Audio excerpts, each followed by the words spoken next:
Fire নেশনের অত্যাচার থামানো এবং পৃথিবীতে পুনরায় শান্তি ফিরিয়ে আনতে কেন্দ্র করে নির্মিত series Avatar the last Airbender সম্প্রতি একত্রিত হয়েছেন এর কলাকৌশলীরা। কথা বলেছেন দ্বিতীয় সিজনের প্রতিবন্ধী প্রতিনিধিত্ব এবং শো এর বৃহত্তর বার্তা নিয়ে। বিস্তারিত প্রতিবেদনে। জনপ্রিয় এক fantasy series Avatar the last Airbender, যেখানে কাস্টরা এবার প্রবেশ করছে আর্থ কিংডমে এবং পরিচয় করিয়ে দিচ্ছে ভক্তদের প্রিয় চরিত্র টফকে। I'm sorry, Avatar. টফ চরিত্রে অভিনয় করছেন অভিনেত্রী মিয়াকো।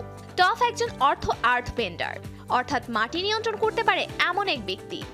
আং এর দলের সাথে যোগ দেয় সে এবং মাটি নিয়ন্ত্রণ করা শেখায় আংকে, যাতে ফায়ার কিংডমকে পরাজিত করে পৃথিবীতে ভারসাম্য ফিরিয়ে আনতে পারে আং।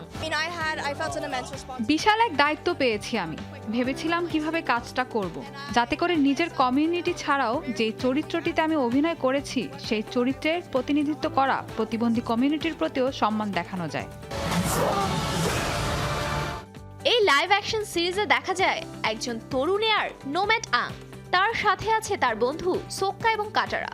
একসাথে ফায়ার নেশনের শাসক ফায়ার লর্ড বোজাইয়ের বিরুদ্ধে লড়াই করতে যাত্রা শুরু করে তারা। তাদের লক্ষ্য হলো পৃথিবীকে রক্ষা করা এবং মানুষের মাঝে পুনরায় আশা ফিরিয়ে আনা।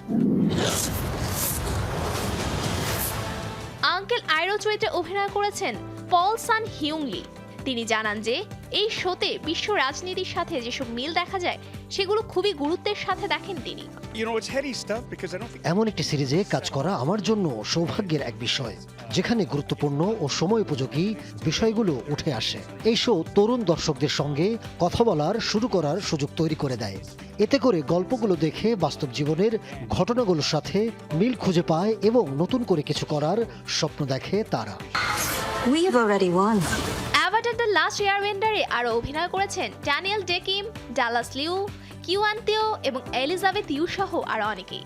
এই সিরিজে শুধু অ্যাকশন আর অ্যাডভেঞ্চারই নয়, বরং দেখানো হয়েছে বন্ধুত্ব, দায়িত্ব আর বেড়ে ওঠার গল্প। এটি নেটফ্লিক্সে মুক্তি পাচ্ছে আগামী 25 June. Safura Afrin, showbiz tonight.